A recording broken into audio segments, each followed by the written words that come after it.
I was recently chased by an old guy who was yelling at me, and I don't know what he was saying. And I was running on the trails here in Plainfield, and he was carrying something, but I was running, and I don't run well, so I was breathing heavy. I couldn't hear him, and he's yelling. And so I decided to stop. I don't know if it was out of kindness or I was just curious what the guy had to say, but he stopped, and I'm with a friend of mine, and so we just were startled by this, and so I'm assuming he's going to yell at me for some reason. I ride a bicycle sometimes. I ride it on the road, and people don't like that. So I've been yelled at. People throw stuff at you. You get ran off. I mean, it's all these sorts of things. So I am fully aware to have somebody yell at me today. I mean, I'm ready for this to happen. And he goes, and he stops me, and he goes, "Hey, would you like some cucumbers?"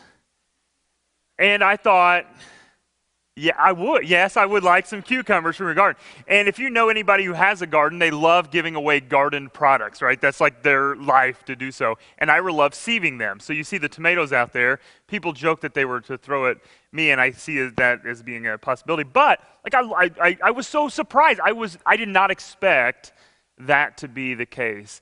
And isn't it interesting and fun when you're surprised by kindness of somebody else?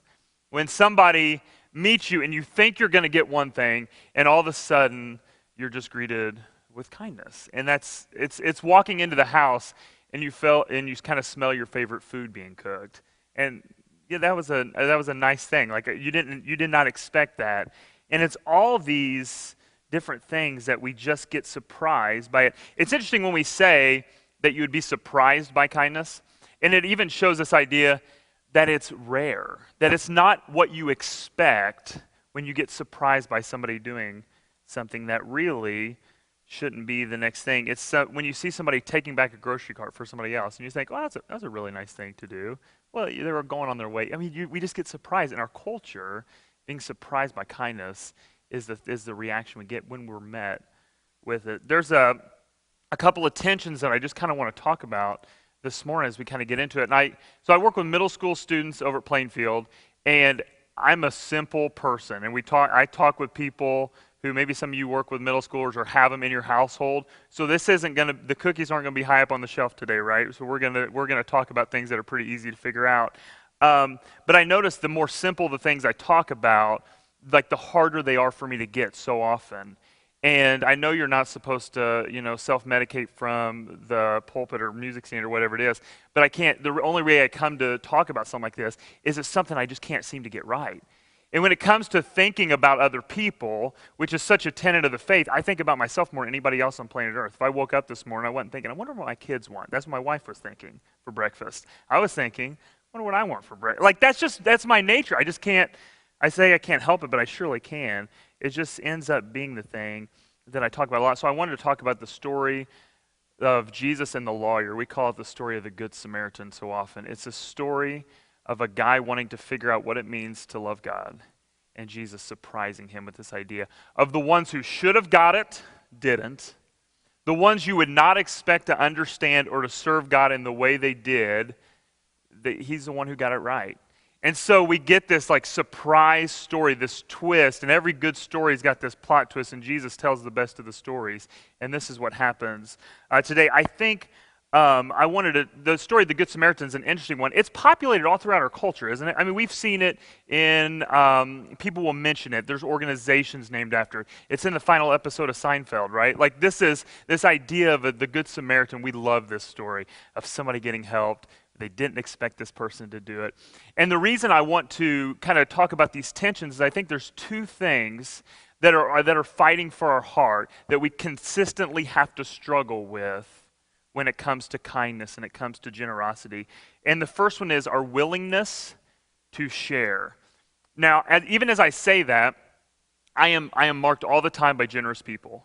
I think this church is a generous church. I was talking to Augie beforehand about the Harvest House on money that's given away there. And we marked with generous people. But I just think sometimes on the inside, our willingness to share sometimes needs to be looked at. There's a question that this research, whatever you would call it, syndicate did. And the question is, and maybe some of you have seen it, is can money buy happiness? And people all along, if you answered that question, we would have a pretty good your response to it? Like, no, of course money can't buy happiness. You've had some before. You think, well, if I had a little more, that would buy it. But the amount I currently have on my person does not buy happiness. But you think, well, the answer is no. What they came up with is this idea that, yes, money can buy happiness, but if you think it's a car, a boat, a watch, those things are not going to buy you happiness, but it's what you do with it. So they said, pretend you have three separate people. There's stacks of $1 million. One person takes it and burns it. One person spends it and buys a lake house with a ski boat. Oh, no. Okay, and then the other person just gives it away. Which of those people would be the happiest? It would be the person that gives it away. Like, we know that intrinsically, right? So if you give it away, it's more blessed to give than receive. We know that. But we just think, like, I don't know. So what they did is they did this research where they would give people $5 to $20 in a sealed envelope. And they say, go spend it. And the people would go and spend it throughout the day. And they would measure their happiness through some sort of, quantitative or qualitative research. Like, how do you feel now? How do you feel then? And what they found is people who went and bought Starbucks or went and bought a new pair of flip-flops or whatever, their happiness level stayed the exact same. But the people who gave that money away, 5, 10, 20, they found out it didn't matter what the number was. Their happiness went up just a touch. That there's something about that. And we would say, well, there's a key to happiness. Well, no, I think it points to a God who has this idea and puts this in us that it's better to give than receive. They did this all across the world. So they went down, they did it in Australia, they did it in Europe. The same thing became true, that when you give, it's better. But yet, we sometimes fight that idea of willingness to give. Gallup did a research where they call and they talk to you on the phone. Maybe you've been so lucky to get one of those. And they found people who earn under $15,000 a year gave 44% percentage-wise than people who gave $150,000 to $200,000 a year. And I don't know what to do with that.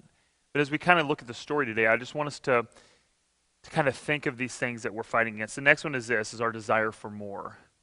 In the same study, UC Berkeley did this on lottery winners, and they found out people who won the lottery were more miserable afterwards than before. What it did is it took money they took a life that was social and money that was social, and they made it private because they found out about relatives they never had before. I'm your Uncle Jimmy, and you're coming to get money, or all these different things, and it changed their relationship. The funny thing is, when you look at the comment section below, everyone started to say, yeah, but if I had one, I would do it totally different, right? Like, we get that this is true, but we think, well, I could handle it. I could do it differently. We think shiny things kind of entice us, right? You think, well, that cabinet, that could fit a TV that's about 4 inches bigger. And it's dumb because I've said that before, right? It's funny. We're funny people. And we turn to the book of Luke today to look at this story of the Good Samaritan. And so it's in Luke 10, and I want to pray for us as we start to turn there. God, today, we give this time to you. We ask that in the parts of our heart, God, that are hard, that you soften them. In the parts of our life, God, that need touch, we trust your Spirit to move in any way that it sees fit. God, we simply want to follow you more closely. And as we heard in the communion meditation, God, we want to know what it means to follow fully. That this contradiction of faith, that once we find you, we have to keep searching. And so, God, today, help us to do that well as we study your word. Pray all this in Jesus' name. Amen. All right, so we're in Luke 10. And this is one of those fun Jesus stories. I think the Bible, when we read stories about Jesus, we have two questions we're consistently trying to answer. Is what does this story tell us about who Jesus is? And what is Jesus trying to tell me about who I am through this story? And so let's read this together.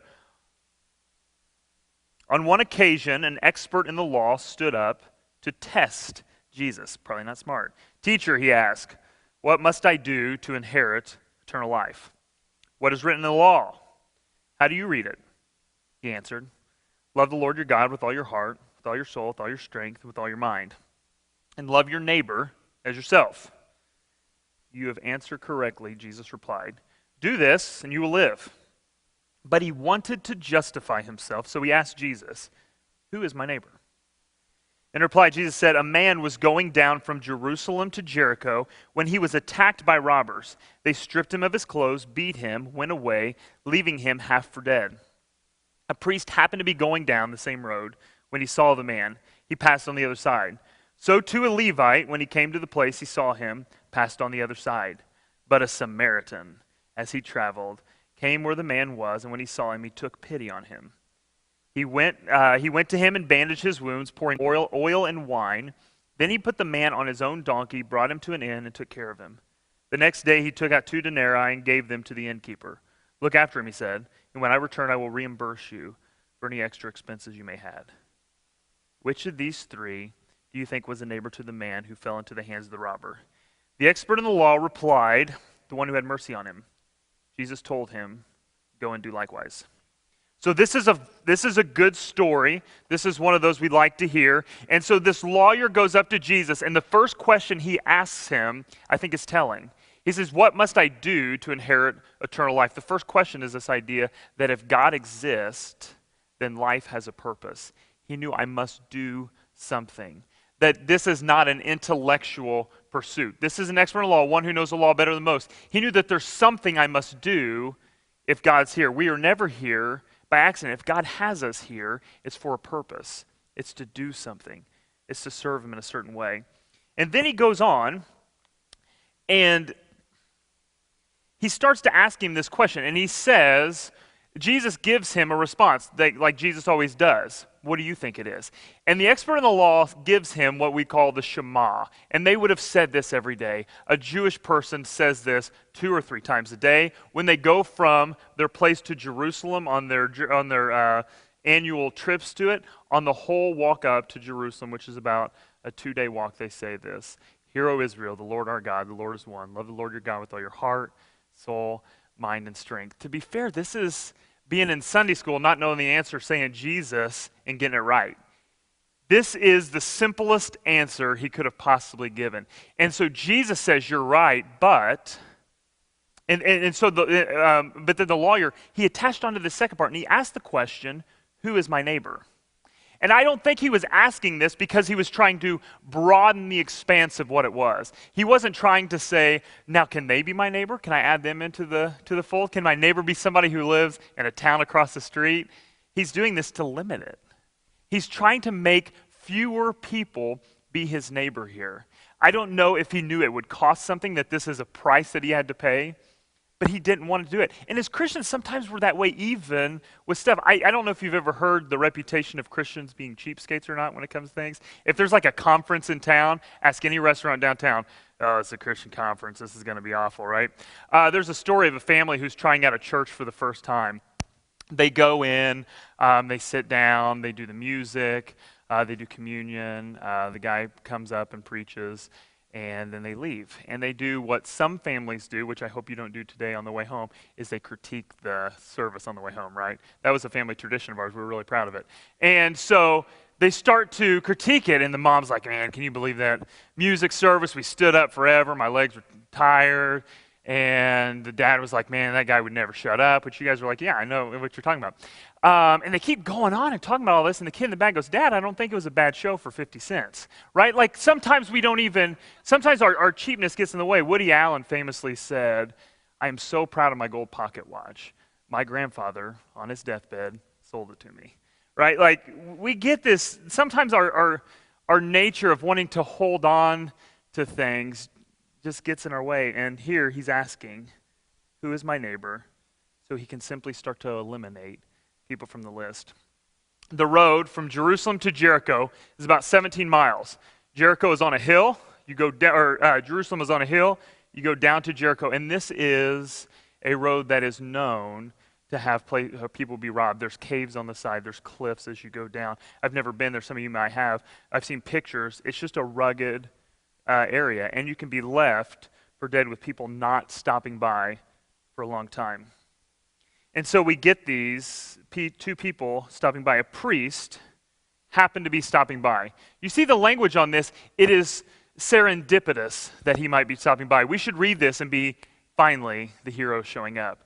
And it just so happened that a priest was walking by. So now we know the story is this is where he's going to help, but he doesn't. And Jesus uses spatial language. It says he crosses to the other side of the street and keeps going.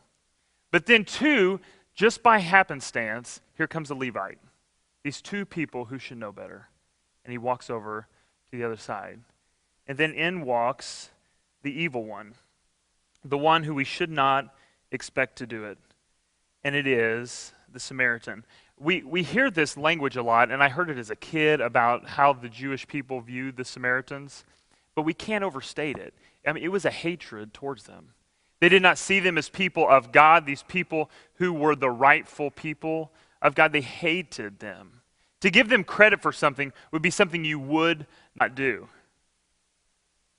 And yet, this is the one Jesus chooses to make the hero of the story. You ever wonder why the priest or the Levite didn't stop? In this story, Jesus said, fictitious, real, probably fictitious. Why did they not stop? Is it because of safety? They could have worried for that, right? That the guy who's robbing just hanging out, and they probably have those fancy priest clothes on that you see in those 1980 Jesus movies, right? Like, I'd want those. Maybe they have temple duties, right? And they would know they would be ceremonially unclean. They'd have to go through the cleansing process if they touched. So they see that as their priority in this person. Maybe it's that. Maybe they knew no one would see them. They're on this road, barren. No one's going to see this fine work. Jesus talks about that a lot, right? You're going to put in your money. You're going to pray loudly so people can hear you. Maybe this good deed would go unrecognized. They would not get the credit that they wanted. What we do know is getting involved is always costly. It always costs us something to stop, to do something. And have you ever stopped to help and you didn't realize it was going to be what it was supposed to be? You stopped to help somebody push a car and you're pushing it a mile from now and you're like, I thought you needed help pushing it around the corner. Or you stop to give somebody something and they need more, and you have all these things. Getting involved is always costly. You never know where the end is. And maybe they just didn't have the time. In walks the evil person, and this is the plot twist. This is the surprise. This is where somebody walks in and catches you dancing in the kitchen and you didn't realize they were standing there and you're just shocked. He does not know how to respond. If you think that the expert in the law wants to answer that it's the Samaritan, look at how we read it again. He says, which one of these people, which one of these three do you think was a neighbor to that man? In verse 36. The expert in the law replied, he has three options. He can say, the priest, the Levite, or the Samaritan. He says none of the three. He says the one who had mercy. He couldn't bring himself to say the name. He couldn't do it. He said the one who showed mercy that day. He does not want to give credit to this person. What I want to do is I think there's two conditions that we see in the lawyer that Jesus is trying to point out very hardly. The first one is this. It's just a personal bias. That he has a personal bias against the Samaritan people. And Jesus saw this in his heart. It was simply that there was this certain people that he said, I will not love who they are. What does this mean? The lawyer has good reason for disliking the Samaritans. I wanted to kind of go through a couple of the verses in the Old Testament that show us this. Jesus is ushering in this new age of the church, and he's showing that what it looks like is that not that we can have our people anymore, but it's loving all people. In Deuteronomy 7:6, Deuteronomy, this is where they're getting ready to get the law for what it means to how to act in this new land. And this is just one of the verses in verse 16. It says, you must destroy all the people the Lord the God gives over to you. Do not look on them with pity. Do not serve their gods, for that'll be a snare to you. And we understand what God's doing here. Later on, he says in this same chapter of Deuteronomy 7, he says, don't intermarry. And the whole idea is because we want you to serve their God. He said, don't eat their food because your stomachs will be full and you will serve their God. And yet this guy sees it as, these are people I don't have to care about. The next call is to look out for our own people over others. In Leviticus 19:16, it says, do not go about spreading slander among your people. Don't do anything that endangers your neighbor's life. For I am the Lord your God. So he's having this concern for his people. He hears the word neighbor, and he already knows what it means. It means his people, right? It says it in Leviticus. And Jesus is blowing up this paradigm that he has before him. How many bad thoughts do we foster simply because we listen to people the exact same as we are, that have the same thoughts, that don't challenge our thinking? I am so guilty of not moving into grace because of that. I was marked by the reading of the Civil Rights Movement. I wasn't alive during that time, but I have friends and people who I knew who were. and there was a guy named John Perkins who served with Dr. King, and he was the son of a sharecropper. His brother was murdered by a white police officer when he was younger, and he served for over 50 years in the civil rights movement. And when people would ask him, "What do you do?" he considered himself a Bible teacher, preaching the gospel. For him, the civil rights movement was all about teaching people about who Jesus was. And he said this quote, which I love, and he said, "America is an experiment. Every nation is based on nationality, but not America. America is the first nation based not on a nationality, but an idea that all people are created equal." Jesus was getting something very similar here. He was simply saying, no longer will your faith be localized to your people, but all people. Even in Jesus' life, he showed this. In John 4, he said Jesus had to go through Samaria. He had to go. This place that no one went. And we have that great meeting at Jacob's Well that we read about. Today in our culture, it's kind of a scary time, right?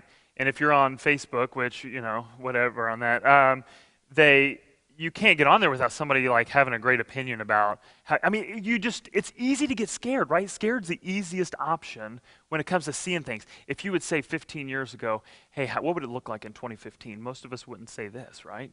We would consider it to be different. And yet here's where we are. And we ask, what is our response to this? To things that we would so disagree with. For things we'd say, this is damaging to our culture. And John Perkins had this thought, and he said this. In the midst of people looking at other people and saying they are second class, John Perkins said, love is the final fight. When everything's said and done, when all the ammunition is done, love is the only response we have that does anything. That we understand that the first condition he had was this personal bias. The second one is this, that he had a hard heart. That he had a heart condition. If you look, it says the Samaritan did two things in this verse that nobody else did in the story. The first one is he looked at him. Check that out. Is that not, that's kind of, we would put that kind of low shelf on like, yeah, he saw him. No, he said he saw him. He didn't see him and move to the other side. He saw him. So like I say, I work with middle school students, and we'll do service projects. And we go down to Wheeler Mission and bag up like clothes for days, right? And I'm talking to the director down there, and we were just asking, like, help me understand the people you work with or the homeless population. And he said, or what can our kids do? Because he said, giving money is not really a great thing. What can a kid do? He said, dignity is the thing that they've had taken away. We have to figure out how to give it back. He said, when you see them, just look at them. Say hi. And that sounds pretty easy, but next time you're downtown Indianapolis, every person who's asking for money on the street, look at them. It's hard. Like, why is that hard? I don't know. There's something about it to where we just don't want to get involved. The Samaritan looked at him. The second thing he did is he took pity. His heart was soft. He took pity. Here's the interesting thing about people we run into is we often don't see brokenness until we give. It's when we give that a person comes in contact with kindness that they are most sincerely reminded of the stark difference between what they encounter every day and what God has for them. Let me kind of put it in a different way. Who is it that we have pity on? Because people don't always wear their emotions on their sleeve. You don't always see somebody in need. Some people do, and we love those people. But for the people who don't, when we love them, kindness is the key that unlocks this gate to allow brokenness to appear, to allow things to show up. If you don't believe me on this, tell a middle schooler or a high school student that you know something you see in them that they don't see in themselves. Hey, I saw you sit next to that person. You're such a kind person. You are such a patient person. I couldn't believe that. You are so beautiful on the inside. When I see your spirit do that. And then see their face change, because it will. And watch them lean into that personality that you just told them that they are. And we understand that just because we don't see hurt doesn't mean that it isn't every single place around us. When we come in contact with kindness, it changes us. Romans 2:4, I love this. Paul says, do you show contempt for the riches of God's kindness? You ever seen God do something nice for somebody else and say, what's he up? Like, you know who that? God, if you knew this person, you wouldn't be doing that. Do you show contempt for God's kindness? Forbearance for his patience. God, why you messing with him for so long? Not realizing that God's kindness is intended to lead you to repentance. Kindness shows God's truth in a different light than propositional truth does. And when we show kindness, we show people the person and the nature and the work of Jesus. Okay, what are a couple of things? I don't know when you guys get done here. Let's just, okay. Sorry. What are a couple things we can do so we don't look like the religious leader? I think the first one is this: we need to change our will. We need to change our will. That's a little bit of a play on words. It's not super funny. I thought about calling it redistribute the wealth, but I didn't want to get to. If you look at verse where Jesus says, he says, here's what the Samaritan says to the innkeeper. He says, look after him, and when I return, I will reimburse you for the extra expenses. This is a guy who understands that what he has, he's simply a conduit of God's resources. Whatever I have, I'm sending through. In Psalm 50, verse 9, Jesus starts to say this, and we've heard this verse a lot of times. I love it when we read it in context of this. God says this: I have no need of bull from your stall or goat from your pen. For every animal in the forest is mine. I have the cattle on 1,000 hills. I know every bird in the mountains. Every insect in the field are mine. If I were hungry, I wouldn't tell you, for the world is mine and all that's in it. This is God simply showing us he's God. He has no need of us. If God needs something, he's not going to be like, Eric, I could use something, right? God has everything. He doesn't need us. So anytime I give, it's simply giving something that's God. We know that intrinsically, right? In our head, intellectually, we know that. But when it comes, I have a 5-year-old. Ask a kid of yours whose money is something. I mean, you don't have to teach a kid to say the word mine, right? Like, we've been doing this. This is a practice we've had for a long time. And to change it as adults, it's work. We have fancy things. We think we've done something good. Isn't that fun? Money, time, reputation. The Samaritan saw value in the person over things that he had. The next one is this: we need to fix our eyes on Jesus. We need to change our ownership of our goods. We need to look at Jesus. Which of these three do you think was a neighbor to the man who fell into the hands? Jesus asked that question. Let me ask you this. Who do you think Jesus is in this story? In the story of the Good Samaritan, who's Jesus? Like, that's kind of an easier one, right? If we were to place him in it. Who are we in this story?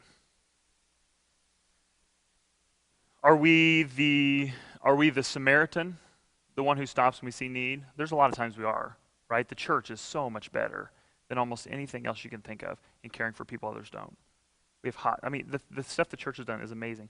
Oftentimes we're the Samaritan. Sometimes we're the religious leader, though. We have to avert our eyes. We can't look. We don't have time. We're busy. Sometimes we're the person who's beat up on the side of the road, and we just simply need the hand of Jesus to reach down and pick us up. Sometimes we're all three in the same day. You know what I mean? But we look at Jesus. In Hebrews, the first chapter, or the 12th chapter, it says, therefore, since we're surrounded by such a great cloud of witnesses, let us throw off everything that hinders and the sin that so easily entangles, and run the race marked before us. Fixing our eyes on Jesus, the author and perfecter of our faith, who for the joy set before him endured the cross, scorning its shame, and sat down at the right hand of the Father. Let us consider somebody who endured so much so we may not lose heart. Fix our eyes on Jesus, the author and perfecter of our faith. When we look at Jesus, we're reminded that somebody who could have had everything chose to come in human form. He chose to allow something to cost him. Do you wonder why Jesus chose to live a life as a homeless person? Do you think it's because he could not receive things? Crowds followed him everywhere. He could have said, and right now we're going to take up an offering, right? He could have said that at any point in time. But he chose to live homeless, and I think it was to show, because it's to set this example of how hard it is to give in this world. It's the thing that is so hard for us to do, to show kindness. And he reminded himself through his lowly position that we look at Jesus. To lose outwardly is to gain inwardly. We learn these principles. The next one is this: Jesus' advice was simple. It was go and do. It was go, meaning it's probably not in your normal location. Do, meaning you got to do something. You can't simply not do something. We have to do. It's buying somebody coffee. It's smiling at somebody to remind them that to stay present. It's loving your friends' kids. It is doing that thing that's in your head that you've thought about doing for a long time, that you've just never done. I love the Oscar Wilde quote that says, the smallest act of kindness is worth more than the grandest intention. The going and doing means we just get to do. Um, so we put this into practice. When our heart is moved, we respond with kindness. Um, it was in 2004. I was in Southern Illinois at a conference with a bunch of high school students. And there was a speaker up there, and he gave this long talk on what it meant to be kind and do all this kind of stuff. The funny thing about high school kids is they'll respond, they'll like do something. And he goes, if you want to help out an organization of homeless people, does anybody do anything here? So we stood up because we did something. We work with Fletcher Place downtown. And they're like, yeah, so just bring stuff up. And so these kids start bringing up a ton of stuff. They're setting clothes on the stage, wallets on the stage, watches on the stage, pretty much stuff that has no value because they're high school kids, but they're setting all this stuff up and they're giving anyway, and it's all up there. And so after the whole service is done, me and Brian Leslie, the guy who is the high school pastor at the church, we walk up there because we're trying to figure out, like, what are we going to do? What are we going to do with all this stuff, right? And so we start bagging it up. We're talking to the preacher who preached that day, saying thanks. And these young couple walks up to us. They're probably 23, 24. And they go, hey, we just got married and we just spent too much on this. We want you to have it. And they put some in our hand, but we're like busy with this. So we're trying to figure this out. And they just heard a message about those who didn't have and how can we help those. And they just got married. And they come up and we open our hand and they put their wedding rings in the hands and said, we just want you to have this. Somebody else needs it more than we do. And so I wasn't married at the time. Thanks, we'll pawn them or something. But now, like, I don't know what I would do. That's a pretty big deal. And you might say they spent $100. It doesn't. If you've lost a wedding ring before, you're never thinking of the monetary value. You with me? Unless you're a girl, you have a big diamond or something. But you're not thinking of the monetary value. It's more. It's simply saying, not only will I give of my heart or my money, I will give of my heart as well. And I've been marked by that ever since. Is that when you see something, are we willing to move? Am I willing to surprise somebody with kindness this week simply because I see something and I'm willing to move by it? The gospel cuts through a critical culture, not with these words of being right, but with kindness and with love. And Jesus changes the paradigm with this. And I struggle with it. Anybody with me say, oh yeah? Nobody? Just me, okay. Anybody with me? You can say, oh yeah? Oh yeah, like I struggle with this. And yet it is when we show kindness that we get to surprise people with the news of who Jesus is. Let's pray.